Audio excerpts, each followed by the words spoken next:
tendrás el día de hoy. Muchas gracias, Carla, pero vamos a continuar con el tema educativo desde otra perspectiva, porque el Congreso va a desarrollar mañana y el jueves plenos semipresenciales. En estos plenos se va, entre otras cosas, bueno, se ha aprobado una segunda ampliación de la legislatura hasta el 31 de enero, pero lo interesante y para muchos preocupante es que finalmente se han agendado estos dos dictámenes aprobados por la Comisión de Educación, en los cuales uno se modifica el Consejo Directivo de SUNEDU, ¿no?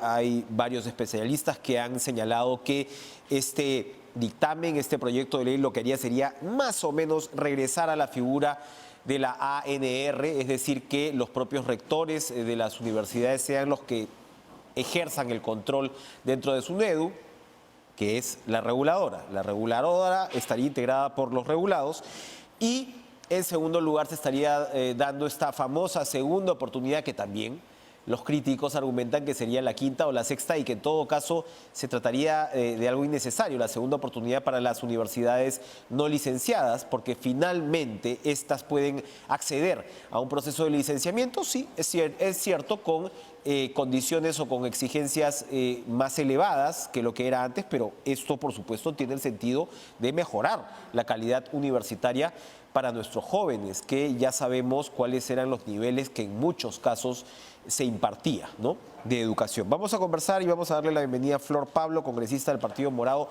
además exministra de Educación, que con alguno de sus antecesores y colegas ha firmado un comunicado que alerta sobre la posibilidad de concretar lo que se ha llamado esta contrarreforma universitaria. Congresista Flor Pablo, buenas noches. Gracias por estar con nosotros. Buenas noches, Enrique. Muchas gracias por la invitación. Sí, efectivamente hemos sacado los exministros un comunicado señalando nuestro rechazo a esos dos dictámenes que lamentablemente debilitan, socavan la reforma universitaria, ¿no? Como tú bien has señalado, pretender que la SUNEDU deje de ser autónoma, de que sea conformada por representantes de universidades, es decir, ellos mismos se van a fiscalizar. ¿Dónde se ha visto que el fiscalizador está conformado por los fiscalizados, ¿no? Y lo otro es en realidad las universidades que nos han fallado, que no han pasado su licenciamiento, darles una ampliación de plazo, ¿no? Y eso es lo que se está pretendiendo aprobar el día de mañana y pasado en el Pleno. Eso es lamentable, por eso la alerta, no solamente el comunicado como exministro, sino con el bloque parlamentario también, donde estamos 23 congresistas, hemos presentado y estamos haciendo pública nuestro desacuerdo y pidiendo que vaya a la Comisión de Constitución ambos dictámenes para que se pueda ampliar el debate.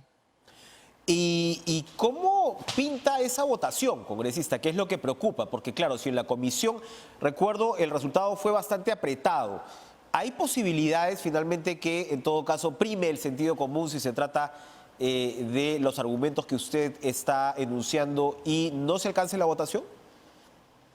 Yo espero que así sea, Enrique, porque el resultado de la comisión fue muy pegado, incluso fue una sesión muy irregular. No sé, en otras sesiones se cuenta el voto, incluso porque es semipresencial ahora la labor parlamentaria, cuando se manda por la plataforma, esta vez no se hizo, fue una sesión, la verdad, irregular. Así que ahora yo confío, en primer lugar, nosotros vamos a presentar los congresistas un pedido de que no se vote en este pleno, que vaya a la Comisión de Constitución y se amplíe el debate. Y en el caso que no se acepte ello y se dé la votación, confiamos que nuestros colegas van a escuchar nuestros argumentos. Ajá. Y el argumento es defender una institucionalidad. Acá no estamos defendiendo a las personas. La reforma universitaria tiene mucho que mejorar, la SUNEDU también, pero no por eso podemos cambiar la forma de la identidad de una institución. En la reforma universitaria se crea una institución que es una superintendencia, es decir, alguien que fiscaliza, que controla, ¿qué cosa? Condiciones básicas de calidad. A veces pensamos, a ver, ¿qué será eso? Es por primera vez en el país se le exige a la universidad pública y a la universidad privada, por ejemplo, que tenga un porcentaje de profesores a tiempo completo, que tenga un plan de estudio, que tenga laboratorio, es decir, la SUNEDU lo que ha permitido es que las universidades se pongan en orden, se pongan a derecho. Claro, algunas no lo han podido hacer y por eso se le ha negado el licenciamiento. En el caso de las públicas son 3 las que no han podido, pero hay la Universidad de Ica y todas están presentando sus nuevos licenciamientos. O sea, sí hay una posibilidad de que presenten de cero, pero estas universidades con esta ley lo que están pretendiendo no es licenciarse nuevamente, lo que quieren es ampliar el plazo para seguir funcionando mal como lo han venido haciendo. Y eso es algo que hay que evitar, porque justamente la reforma, ¿para qué se ha hecho? Para que haya una educación universitaria de calidad. ¿Por qué? Porque necesitamos buenos profesionales. Uno no va a la universidad, yo soy de una universidad pública, no vamos a sacar un cartón, nosotros vamos a formarnos, a prepararnos para poder brindar un mejor servicio a nuestro país, poder ser buenos profesionales, avanzar en nuestras familias, ser un país más competitivo, más productivo, y eso lo vamos a hacer si mejora nuestra educación, y lamentablemente esos dos dictámenes van en contra de todo ello. Ahora, usted dice que esto se debería ver primero en la Comisión de Constitución, porque esto tiene, pues, evidentemente una dimensión de control constitucional debido a las sentencias del Tribunal Constitucional, que son dos, y que de un lado, primero, encontraron el Estado, valga la redundancia, inconstitucional de la educación peruana, que no estaba cumpliendo con la función que debía cumplir para el beneficio de los jóvenes. Y por el otro lado, luego encuentra que la SUNEDU sí era una institución que no rompía precisamente con la autonomía universitaria, es decir, que era constitucional. Un análisis desde esa lógica haría que estos dos proyectos de ley, particularmente el primero, se queden ahí nomás. O sea, ¿podría darse un análisis constitucional, digamos, para ahorrarnos el tiempo de no tener que ir después al Tribunal Constitucional? Porque sin duda es donde va a terminar una ley con estas características, ¿no? Mira, debiéramos darnos más tiempo en el Congreso. Acá necesitamos que la Comisión de Constitución entre a ver estos dos dictámenes. Una, porque efectivamente la reforma universitaria y la SUNEDU tienen como sustento las sentencias del Tribunal Constitucional. Como tú bien señalas, ¿qué dijo el Tribunal Constitucional? Que acá había un estado inconstitucional de las cosas. ¿Eso qué quiere decir? Que nuestro sistema educativo universitario no funcionaba, estaba mal. Y por eso se hace una reforma universitaria, y cuando sale la ley, muchos comienzan a declarar, a plantear sus quejas frente al Tribunal Constitucional. Y nuevamente el TC da la razón y dice que es correcto, que es legal la existencia de una SUNEDU autónoma, que no contraviene a la autonomía universitaria.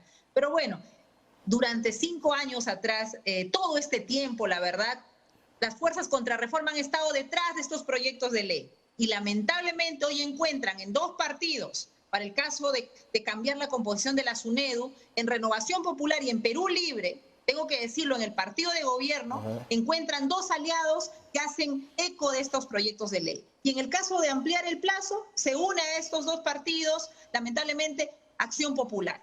Son 3 partidos que están yendo en contra de la reforma universitaria y que necesitamos exigirle también los ciudadanos. ¿Para qué vamos los congresistas al Congreso? Para servir a nuestra gente, a los ciudadanos. Tenemos que pensar en el bien común. Y pensar en el bien común es respaldar la reforma universitaria, respaldar la SUNEDU, respaldar que las instituciones que no han cumplido pues sus condiciones básicas no pueden seguir funcionando, y si quieren hacerlo, que vuelvan a presentarse, que entren a derecho, que hagan las cosas bien. Pero bueno, ese es el debate que se va a tener que dar, y a la ciudadanía que esté alerta, que le exija, que nos exija a sus representantes que hagamos bien el trabajo, que defendamos la educación. De hecho, el congresista Alex Paredes, después de Perú Libre, ha señalado hoy, ha tenido pues críticas, dice que la SUNEDU no es una obra santa, etcétera, etcétera. Y como usted señala, bueno, dos agrupaciones de corte muy distinto estarían en el mismo objetivo. Ahora, acabamos de escuchar al ministro de Educación, al ministro Serna, declarar con respecto al retorno a clases. Él ha señalado que este retorno será la última semana de marzo. Se ha recordado hoy que el 90%, más del 90% de docentes ya están vacunados con las 2 dosis. ¿Cómo observan ustedes, otra vez, además apelando a su condición de exministra de Educación, este proceso donde también hay mucha preocupación, ¿no? Y sobre todo, bueno, ahora mismo con el tema del Omicron, la tercera ola. La semana pasada el ministro Serna nos decía que ellos estaban listos para un plan flexible. Pero, ¿cómo observa usted eso que tenemos por delante en los próximos meses? Mire, yo creo que hoy día el ministro ha estado en la Comisión de Educación presentando el plan de retorno. Y efectivamente hay un cambio de actitud. Ha planteado, por ejemplo, algo que se estaba exigiendo, y es el tema de la jornada completa. Es decir, no solo 4 horas, sino trabajar con además se lo ha dicho, con una visión positiva. Porque si comenzamos a decir, de repente no comienzan, ya le bajamos la velocidad a todos los actos preparatorios. Claro. Efectivamente, acá hay otro sector clave en la decisión, es el Ministerio de Salud, pero tenemos que trabajar con una meta. La meta tiene que ser volver en marzo. Y el ministro también lo ha dicho, 28 de marzo es casi, ahí debe estar el 100%. Lo que le falta señalar es a partir de cuándo pues, se pueden iniciar las clases. Él ha dicho hasta el 28 de marzo deben estar abiertas todas, pero creo que los colegios debieran en el caso de las instituciones públicas, en marzo entran los profesores a trabajar luego las vacaciones, tienen unas semanas para la planificación. Hay colegios que han trabajado esto antes, posiblemente los tiempos que necesiten sean menores.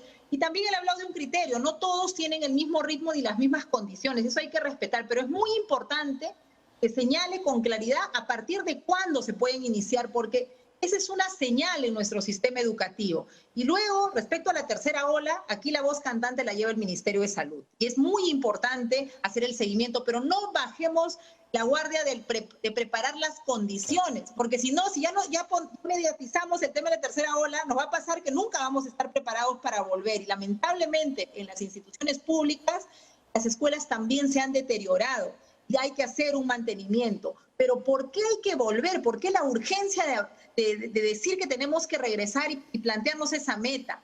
2 años sin presencialidad tienen un costo muy alto. En primer lugar, para la socialización, para la salud mental, la salud emocional. Y en segundo lugar, para los aprendizajes. Y quienes más pierden, lamentablemente, son nuestros estudiantes de las zonas más empobrecidas. Y tenemos que tener esa meta clarísima y volver. Y eso es lo que se le ha planteado al ministro. Hay una serie de desafíos que tenemos que trabajar, los programas de refuerzo, los programas de salud mental, tanto para estudiantes como para familias, el tema de la alimentación para la secundaria. He planteado el día de hoy en la comisión porque así como necesitamos escuelas en buen estado, necesitamos que nuestros niños y nuestros estudiantes estén alimentados, tengan acceso a los materiales y poder avanzar, la verdad, con toda la estrategia de soporte socioemocional de salud mental. Esa es una prioridad y el ministro tiene muy pocos días, entendemos ello, ha llevado un plan y también con las mejoras que ha planteado y ha escuchado y ha estado atento a lo que se le ha podido recomendar. Así es que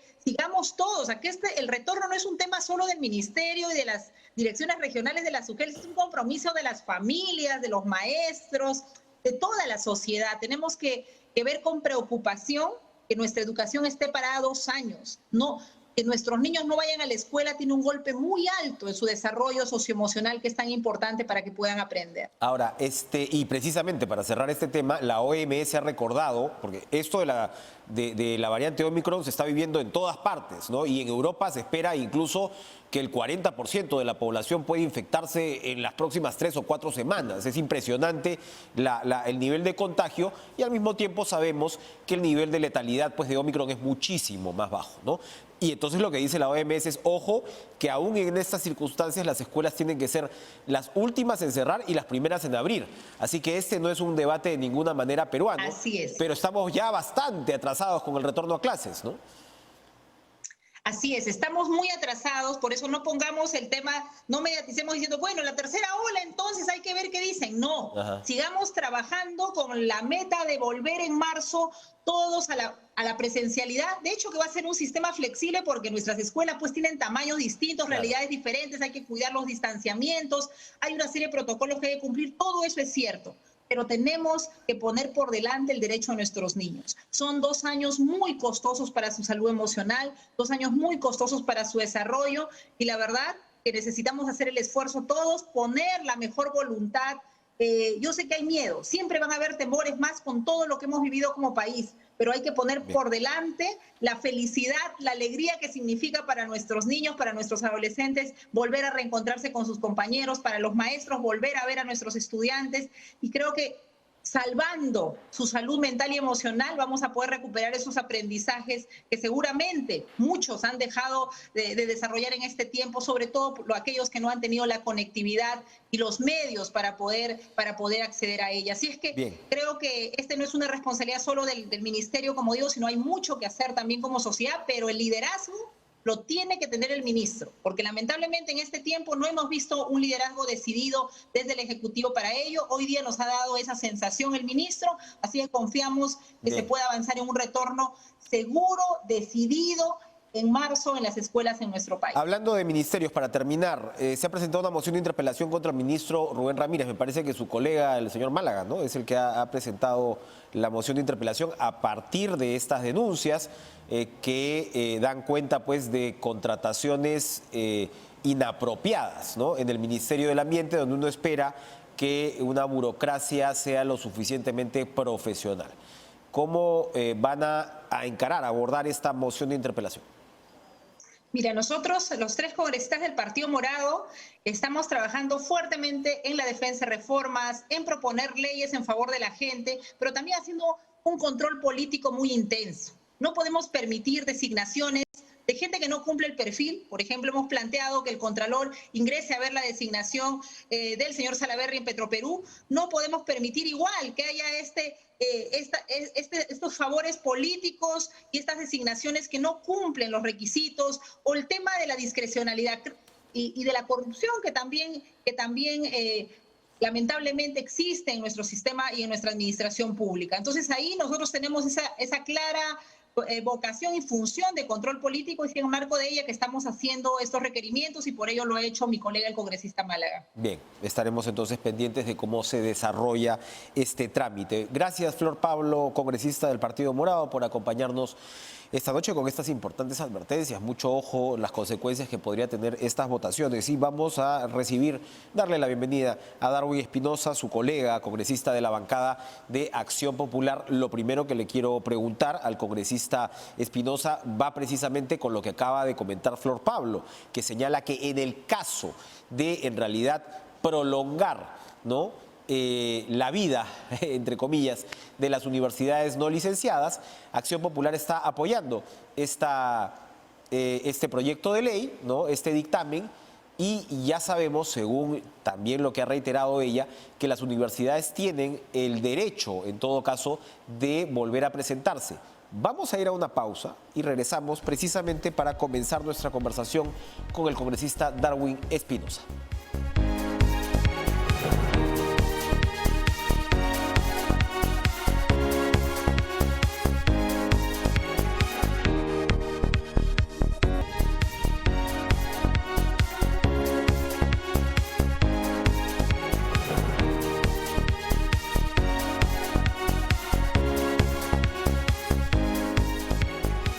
Ahora sí le damos la bienvenida a Darwin Espinosa, congresista de la bancada de Acción Popular. Le damos las buenas noches y quería preguntarle, congresista, gracias por estar con nosotros como siempre, un gusto verlo. ¿Cuál es la posición de Acción Popular sobre estos dictámenes que ya están agendados para ser votados en el pleno de esta semana, por el lado de cambiar la conformación de SUNEDU, y sobre todo la segunda? La congresista Flor Pablo me decía que Acción Popular está votando a favor de darles esta, en realidad, segunda oportunidad a las universidades no licenciadas, que, como ella lo recuerda, sencillamente dejaría sin efecto la negativa de licenciamiento a centros de estudios que pues tendrían que ponerse a la altura de la educación de los jóvenes peruanos. ¿Cómo está usted? Buenas noches. Hola, Enrique, muy buenas noches, gracias por la comunicación. Bueno, estamos aquí en la bancada y aún no hemos debatido esos dos proyectos, cuál va a ser la posición, pero lo cierto es que uno de ellos es de mi autoría, así que espero contar con el respaldo de toda mi bancada también. Con respecto al proyecto que se refería la congresista Flor Pablo, efectivamente se le pretende otorgar un periodo de emergencia de 2 años a las universidades sin fines de lucro, universidades sin fines de lucro, es decir, las asociativas, que no han logrado licenciarse en este periodo de tiempo. ¿Cuántas son, congresista? ¿Cuántas son las asociativas, las sin fines de lucro? 11 asociativas, y algunas de ellas han sido inclusive creadas por ley. Digamos que tendrían un periodo de emergencia de 2 años para que continúen el proceso de adecuación a la norma y a los estándares que exige SUNEDU para su licenciamiento. Si no cumplen en este periodo de 2 años este licenciamiento, pues simplemente estarían, digamos, acabando su última oportunidad de tener este certificado. Entonces no estamos, como algunos pretenden decir, estamos yendo contra la reforma. Eso es mentira. Por el contrario, el proyecto contempla 3 candados que hemos puesto. El primero, el cese automático de todos los rectores que se han visto involucrados en este no licenciamiento. El segundo es que rectores y vicerrectores. El segundo es que no va a haber reelecciones de los rectores. Y el tercero es que disminuye el sueldo, digamos, de estos rectores, equiparándola con los rectores de las universidades nacionales. Así evitaremos que las mafias ingresen a estas universidades y se apoderen con los recursos de todos los estudiantes. Que al fin y al cabo estos recursos tienen que ser reinvertidos en el desarrollo de estas universidades. Se vieron casos de sueldos millonarios, ¿no? En estas universidades y de rectores que estaban atornillados en el cargo. Así es, y es por eso que este proyecto de ley contempla este artículo en específico, porque sabemos los casos que han habido en donde un rector ganaba más de $1 millón al año, ¿no? Congresista, entonces permítame insistir con la pregunta. ¿Por qué no hacer entonces que estas universidades no licenciadas se vuelvan a presentar con los correctivos del caso que usted está señalando además? Porque digamos que estas universidades, como son asociativas, viven o subsisten de las pensiones y de los exámenes de admisión. El querer borrar todo y crear una nueva partida de nacimiento para estas universidades, lo que vamos a hacer es que estas simplemente universidades desaparezcan, porque no van a tener los recursos suficientes como para poder sostenerse este tiempo. Ellos tienen una planilla que pagar, hay docentes, hay, digamos, plana administrativa, hay alquileres locales, que todo es lo que contemplan un gasto tremendo en el cual no podrían subsistir. Y yo me pregunto por el contrario, ¿y por qué no le podríamos dar la oportunidad de 2 años que puedan terminar su licenciamiento? ¿A quién le afectaría? Yo creo que a nadie, a excepción de las universidades que se han visto beneficiadas al cerrarse las competencias, como el caso de la Universidad UTP, que en 7 localidades y 7 filiales fueron licenciadas sin siquiera tener una construcción. No tenían construcción, no tenían alumnos, no tenían profesores, no tenían plan administrativa, no tenían laboratorios, no tenían campo, no tenían absolutamente nada, solamente un cartel donde una foto con su edificio y un sello que decía licenciada. Entonces, ¿cuál es el beneficio de los estudiantes? En realidad, las personas que defienden a la SUNEDU en este caso, ¿están defendiendo el sistema educativo o están defendiendo a sus amigos que se han visto beneficiados al eliminarse la competencia del Estado? Bueno, entonces por lo que me está diciendo, ustedes van a votar por modificar el Consejo Directivo de SUNEDU, ¿eh?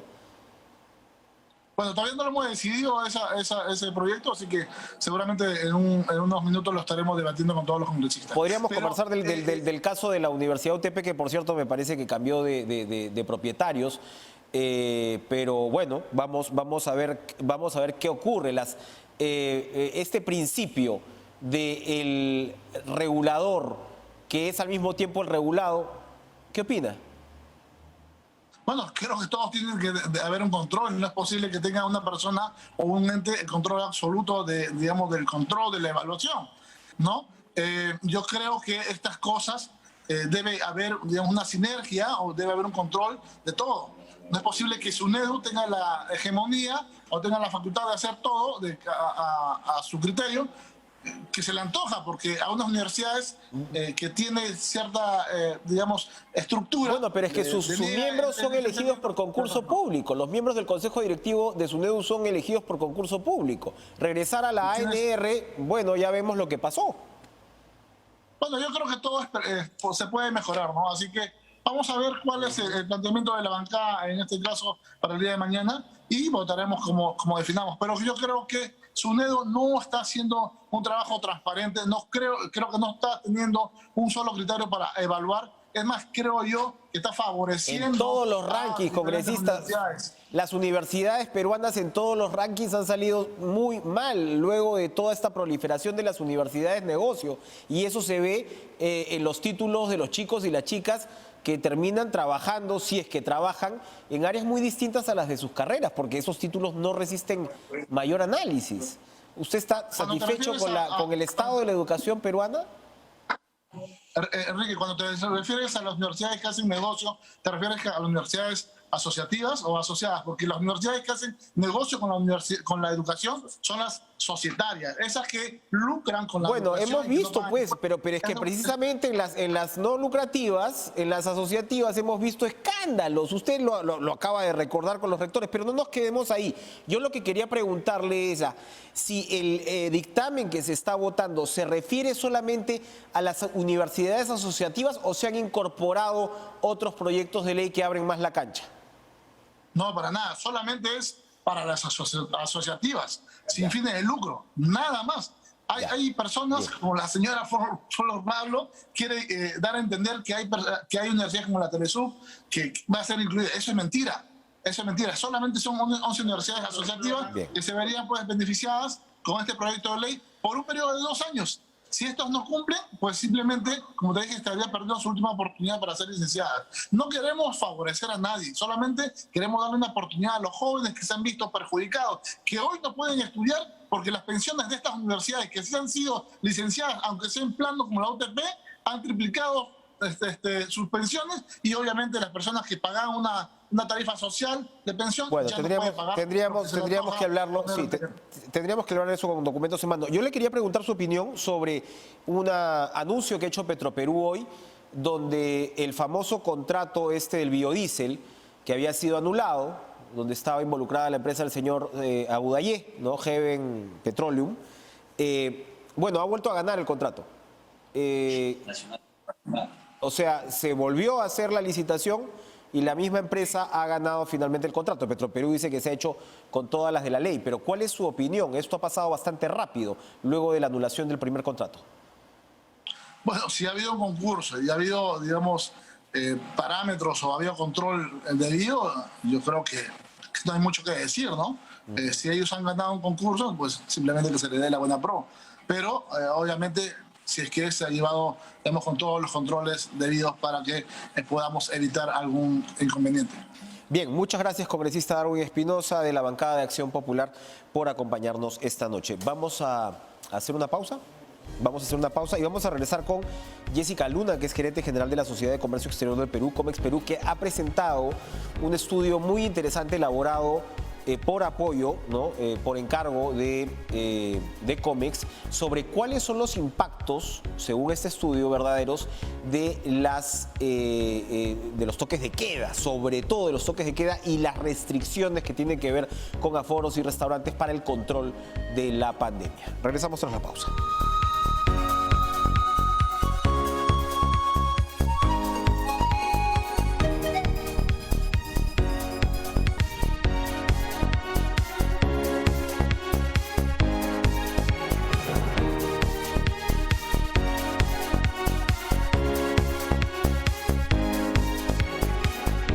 Queda claro que el Perú enfrenta una tercera ola en esta pandemia y queda claro también, no todo está claro, pero eso sí, que las condiciones no son las mismas que en la primera y segunda ola, sobre todo, número uno, por las características del proceso de vacunación, que en el Perú ya supera el 80% de personas vacunadas con las 2 dosis y bueno, se está acelerando el tema de las dosis de refuerzo. Vamos a comenzar con los niños de 5 a 11 años y por supuesto las características que se conocen hasta ahora de la variante Omicron, que todo indica que es de una capacidad contagiosa realmente impresionante, pero al mismo tiempo sería un virus más o menos debilitado, ¿no? En el sentido que lo que se sabe hasta ahora es que no ataca tan directamente los pulmones, que muchas de las personas vacunadas pueden hacer su cuarentena en casa y que afortunadamente los casos de hospitalizados entre vacunados, ¿no? Son realmente marginales. No pasa lo mismo con los no vacunados, ojo. Y por supuesto, el Perú fue uno de los países que implementó toques de queda más agresivos, restricciones en la movilidad. Y ahora mismo, si bien no se está regresando a esa situación anterior, de todas maneras se está volviendo a toques de queda, se está volviendo a reducción de aforos para los sectores sumamente golpeados como el tema de restaurantes, que sabemos que incluso ellos mismos gremialmente han cifrado en aproximadamente 100.000 establecimientos cerrados. Bien, Comex Perú ha encargado apoyo de consultoría un estudio muy interesante, que se llama Implicancias de implementar toques de queda como medida de control de la pandemia ante una eventual tercera ola en Perú. Eventual que, como digo, ya tendríamos que reconocer y aceptar. Vamos a conversar con Jessica Luna, gerente general de la Sociedad de Comercio Exterior del Perú, Comex Perú, para comentar los principales hallazgos de este estudio. ¿Cómo está, Jessica? Gracias por estar con nosotros. Muy buenas noches, Enrique. Muchas gracias por la invitación. ¿Cuáles son las conclusiones que usted relevaría por encima de las demás de este estudio? Sí, a ver, este estudio nosotros lo remitimos al gobierno, al MINSA, a PCM, a MES, días previo al anuncio de estas nuevas medidas de restricción. Ajá. Lamentablemente desde Comex Perú vemos con preocupación de que este análisis que voy a compartir, las principales conclusiones con ustedes, no ha sido tomado en cuenta. Lo que dice el estudio, que como bien ha señalado encargamos apoyo consultoría, es que los toques de queda generalizados han demostrado, primero, que no son efectivos para contener la pandemia, no son efectivos para reducir el número de fallecidos, no son efectivos para resolver esa crisis sanitaria. Hay otras medidas que lo son. Y segundo, no solo no es eficaz, no es efectivo, sino que además puede tener un impacto muy negativo en la actividad económica, sobre todo en los sectores de servicios, que les ha costado mucho la recuperación. ¿Y en cuál incidimos principalmente? En el tema de restaurantes. ¿Qué concluye el estudio? Que la ampliación de esas 3 horas del toque de queda va a generar una caída del 12% en la actividad económica, en el PBI de restaurantes, y una caída del 8%, que es preocupante en un sector que además, como sabemos, es altamente informal. Entonces, rápidamente vamos a sentir ese impacto en el empleo, en trabajadores de cocina, de limpieza, meseros, que va a golpear muchísimo este sector de restaurantes en el Perú. Entonces, esa es la primera conclusión. El toque de queda, con un informe técnico basado en evidencia, no es eficaz para contener la pandemia y, por otro lado, tiene un impacto muy duro en la actividad de servicios, sobre todo en lo que es restaurantes. Una segunda... Sí, adelante. Una segunda conclusión que hacemos, porque no todas son malas noticias, ni queremos generar pánico, lo que tenemos que reconocer es que los importantes avances que ha tenido el gobierno en temas de vacunación ha sido la medida más eficaz. De hecho, se ha roto esa relación de contagios con fallecidos, ¿no es cierto? Entonces tenemos, como bien señalaste tú en la introducción, tenemos más del 80% vacunadas en Lima Metropolitana, y se ha visto que se ha roto esa relación de fallecidos, ¿no? Claramente también, eso significa que tenemos una mejor protección frente a la pandemia. ¿El reto cuál es en vacunación? Que sea más homogéneo a nivel nacional. Lo que analizamos aquí es que, por ejemplo, Lima y otras ciudades costeras tienen niveles por encima del 80%, pero, por ejemplo, Puno o las regiones de la selva se encuentran en niveles entre el 50 y 60%, así que se tiene que seguir empujando la vacunación como una medida que sí ha probado ser eficaz para contener la pandemia. Y antes de cerrar esta primera intervención, un tema que me olvidaba es, analizábamos también otros países, porque ese tema del toque de queda, cómo está en otros países, y lo cierto es que ningún país de la región tiene hoy en día vigente toques de queda. Ni Santiago de Chile, ni Buenos Aires, México, Sao Paulo, entre otros, Bogotá, ninguno tiene toques de queda porque no es una medida eficaz, porque no ayuda a contener la pandemia y sí afecta duramente la actividad económica del país. Bueno, entonces queda claro que la vacunación es, ¿no?, por sobre todo la medida más eficaz, y tenemos estos referentes de la región. Ahora, en Europa, por ejemplo, que acaban de señalar la OMS, que esperan que un gran porcentaje de la población se contagie, ¿no?, con Omicron en las próximas semanas, sí se están retornando a determinadas medidas, pero claro, son medidas que de repente nosotros nunca hemos dejado. Por ejemplo, el mandato de mascarillas en la calle. El informe también reitera que tenemos que regresar y recordar a probablemente ser más estrictos con los protocolos. También nos hemos relajado, ¿no? Mira, sí, justamente analizamos las diferentes medidas. Incidimos en el tema de toques de queda, pero analizamos qué tan eficaces son otras medidas. Y ahí tenemos un tema que es importante. La estrategia para contener la pandemia tiene que ir actualizándose, tiene que ir incorporando criterios técnicos y científicos para adecuarla y no cometer errores pasados. ¿Qué cosa vemos? Primero, lo más importante, avanzar en vacunación. Segundo, otras medidas, uso de mascarilla. Tercero, aforos es importante, ¿no? Los aforos también se han reducido, tiene que haber fiscalización en el tema de aforos. Esos son temas muy relevantes. Y además, en esta adecuación de la estrategia, como hemos visto, esta nueva variante es altamente contagiosa. Si bien uno no desarrolla cuadros graves, complicaciones de la enfermedad, es altamente contagiosa. Todos tenemos amigos, familiares cercanos contagiados. Así es. Aquí es importante que el gobierno acelere y refuerce esa política de testeo, ¿no? Estamos viendo largas colas en los puntos de testeo y de pruebas en las diferentes ciudades.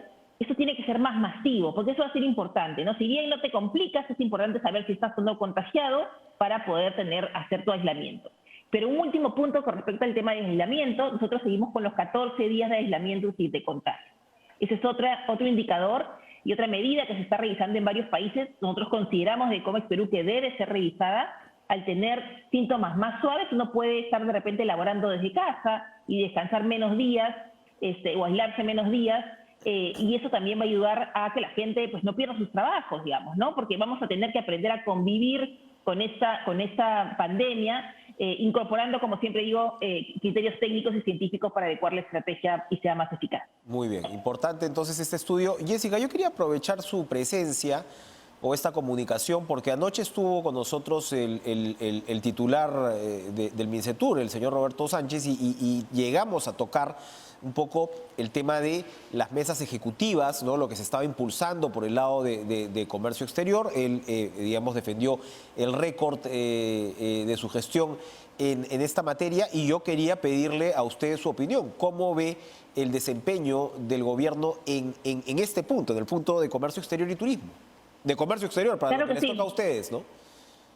Claro que sí, y también te puedo comentar algo de turismo también, que tenemos una mesa. En el tema de comercio exterior, el resultado récord de exportaciones, más que a la gestión del gobierno, se debe a dos razones. El primero, el boom de precios internacionales mineros. Nosotros somos un país minero, es nuestro principal sector de exportación. Entonces, con precios altos, sin duda nos ha ido bien. Pudo habernos ido mejor, sin duda, porque hemos tenido tantos problemas de conflictos sociales que se ha visto restringida la capacidad productiva y hemos desaprovechado esos precios altos. Pero nos ha ido bien. Y el segundo elemento, el agro. El agro, y nuevamente, esto es algo que, digamos, uno siembra y es una inversión más de mediano plazo, ¿no? Son cultivos que están rindiendo frutos con inversiones que vienen de hace muchos años y ha seguido aumentando la agroexportación nuevamente en niveles récord. El gran reto es mantener y aprovechar este boom de precios por el lado minero, no afectar la producción minera con los conflictos sociales, sino un manejo importante y serio de los conflictos es clave para poder mantenerlas y aprovechar este momento. Y además, predictibilidad, reglas claras y promoción de inversión para que el agro, el campo, la inversión llegue a las zonas rurales y podamos nuevamente seguir impulsando el segundo sector exportador que es el agro, ¿no? Precisamente, rápidamente, si me permite allí, las cifras, ¿no?, de agroexportación contrastan de repente con lo que podía esperarse luego de la crisis que vivió el sector con la derogatoria de la ley de promoción. Hubo, en fin, muchos problemas en plena pandemia en realidad. Y claro, usted nos está aclarando que de alguna manera se están aprovechando inversiones que vienen de atrás y estas están literalmente rindiendo sus frutos. Pero ¿cómo estamos de aquí en adelante?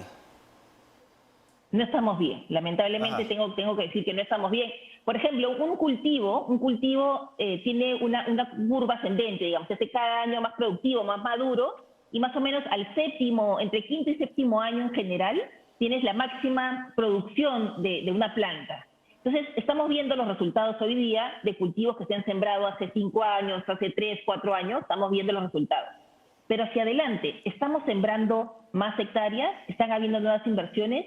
Y ahí la respuesta lamentablemente es no. Con toda esta falta de predictibilidad, con los cambios de la ley agraria, con los problemas y la inestabilidad política y económica, lo cierto es que muchas empresas lo que han hecho es que esas utilidades que usualmente reinvertían y compraban más campos y ampliaban cultivos e investigaban en nuevos productos que podían exportar al mundo, se han ido a otros países como Colombia. La verdad, Colombia ha instaurado un régimen muy atractivo para el agro y ahí estamos perdiendo, digamos, están comprando tierras, ¿no? Están comprando tierras los agroexportadores peruanos fuera del Perú, según lo que tengo entendido. Sí, son varias empresas que las utilidades que tenían, que como digo, se reinvertían en el Perú, ahora están yendo hacia Colombia, incluso a Uruguay, a comprar tierras. Entonces es dinero que no se invierte en Perú, empleo que no se invierte en Perú y impuestos que no se van a pagar en Perú. Entonces al final todos perdemos, ¿no? No es el empresario, no. Acá como país perdemos todos porque no hemos podido promover y no hemos sabido retener las inversiones en este importante sector. ¿Qué pasa con el turismo en estos 2 minutitos que nos quedan, por favor? Muy preocupadas por el sector turismo. Estas restricciones ahorita no ayudan, esta falta de criterios técnicos en la estrategia no ayuda y nos preocupa tremendamente, y solo para cerrar, el tema del aeropuerto Jorge Chávez, ¿no? Que esté ahorita en duda, que se esté discutiendo el que no se va a construir un nuevo terminal tal como se tenía planeado, puede afectar terriblemente el sector turismo y su recuperación de los próximos años. Acuérdense que pre-pandemia teníamos un aeropuerto bien congestionado, ¿no? Entonces no tenemos que esperar a otra vez que congestione para empezar a construir un nuevo aeropuerto. Ha retrocedido 18 puestos, me parece, el Jorge Chávez, ¿no? En el ranking de competitividad. Bueno, las circunstancias son bastante dramáticas, ¿no? La evidencia es clara. Es momento de hacer la inversión, es momento de estar preparados para recibir a nuestros turistas que vengan a gastar su dinero en el Perú con la mejor infraestructura, y para eso el Aeropuerto Internacional Jorge Chávez es fundamental. Bien, Jessica Luna, gerenta general de Comex, gracias por estar con nosotros. Muchas gracias, buenas noches. Buenas noches. Vamos a continuar dándole la bienvenida a Aurelio Loret de Mola, él es vocero de Pluspetrol Norte, que está en liquidación. En realidad, no es que conversemos tan seguido, Aurelio, buenas noches, pero me parece que esta conversación es una suerte de déjà vu. La hemos ya tocado 2 o 3 veces, pero ahora lo que ustedes están advirtiendo son desastres ecológicos realmente preocupantes, porque se reportan nuevos daños en el oleoducto norperuano, se ha agravado la toma del lote 8 y claro, esto tiene que llamar la atención. ¿Cómo está usted, Aurelio? Buenas noches. ¿Qué tal, Enrique? Estamos realmente muy preocupados. Desde la última vez que conversamos, la cuerda se ha ido tensando y tensando y tensando hasta que estamos cerca de que se rompa. Evidentemente lo que tenemos al frente es un riesgo de desastre ambiental, ecológico, en el oleoducto norperuano ante el agravamiento de la toma del lote 8.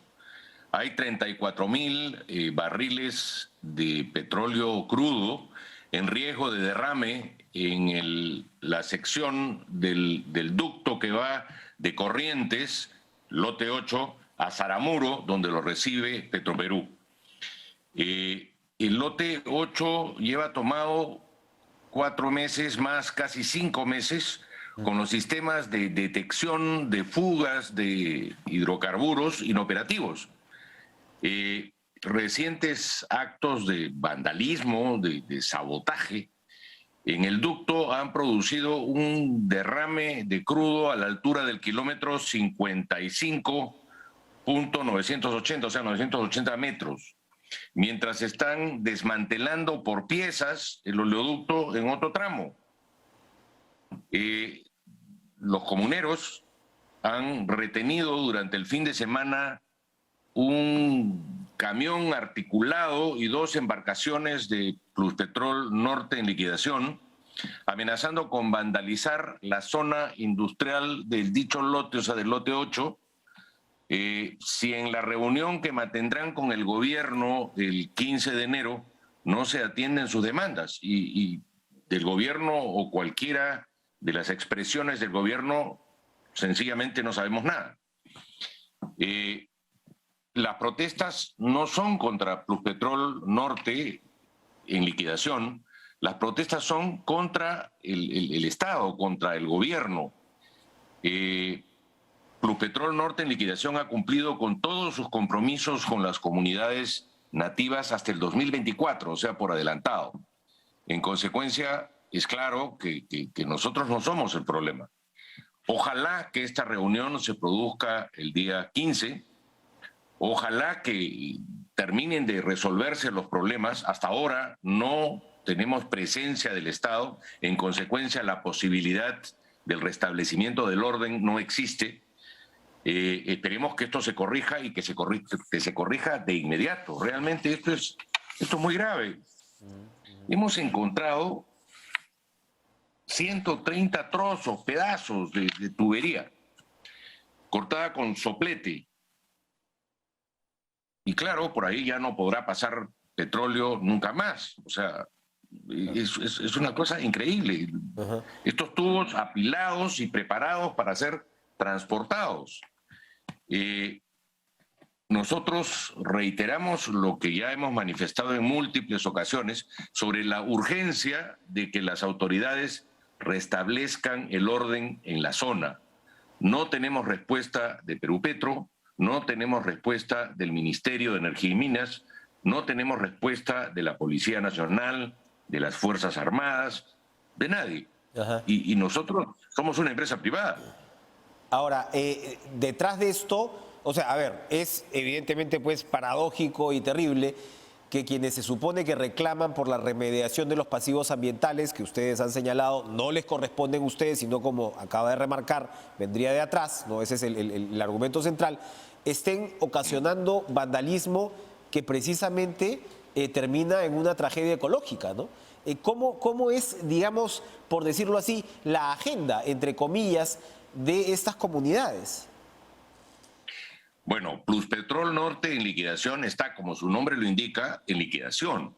Ajá. O sea, nosotros hemos cumplido con todas nuestras obligaciones. Los reclamos son contra el Estado por servicios básicos que no se les han proporcionado y se les han prometido. Esto me parece que va a terminar de detonar el día 15 de enero. La gente está realmente muy molesta, muy agresiva, y esto puede producir un desastre real, un desastre verdadero que va más allá de si me importa o no la contaminación. Eso es lo que estamos viendo, eso es lo que hemos podido comprobar en el campamento.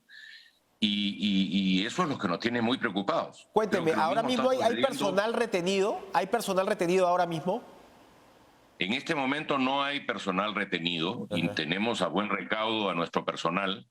Primero es la vida y la integridad física de las personas, pero lo que vendrá a partir del día 15, y por eso es que lo advertimos y lo hacemos públicamente, será muy grave.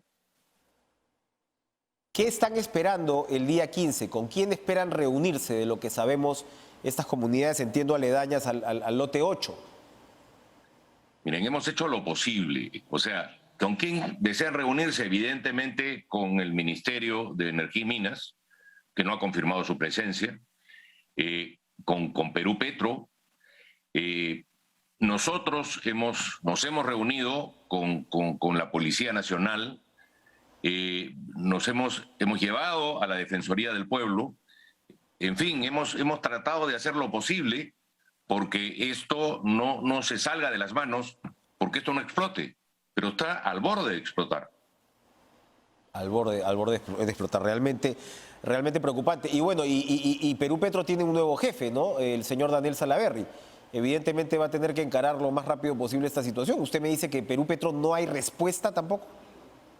Tampoco hay respuesta de Perupetro, no la hay del Ministerio de Energía y Minas. Ahí nos dicen que vayamos a, no recuerdo ya el número de la cláusula del contrato, donde dice que podemos recurrir a la policía y a las Fuerzas Armadas, pero tampoco tenemos respuesta ni de la policía ni de las Fuerzas Armadas. ¿Cuál es? Y esto no solo está pasando acá, esto está pasando en diversas unidades productivas. Simplemente el restablecimiento del orden no se da. El gobierno no solo no se hace presente, sino que tampoco ejerce autoridad. Claro, y se supone que más bien lo que se ha visto en estos días es que se está impulsando la recuperación de lotes, ¿no? Lo que se esperaría es una estrategia integral. PCM que se supone que iba a abordar estas problemáticas tampoco se han expresado de ninguna manera. Tampoco. La última vez que PCM se ocupó del tema fue cuando todavía no estaba la actual PCM, estaba el señor Bellido, pero no se le ocurrió desviar un poco el helicóptero y parar en el lote 8. Y en consecuencia, la toma ya se había producido y seguimos esperando. Sumamente preocupante lo que nos advierte Aurelio Loré de Mola, vocero de Pluspetrol Norte en liquidación. Gracias por estar con nosotros. Y bueno, por supuesto, hacer la invocación a las autoridades. Hay 3 o 4 instancias que Aurelio Loré de Mola ha mencionado muy claramente y que tienen, qué duda cabe, para empezar esta tribuna para poder exponer sus planes frente a un conflicto social tan preocupante. Gracias, Aurelio Loré de Mola. Vamos a una pausa, regresamos de inmediato.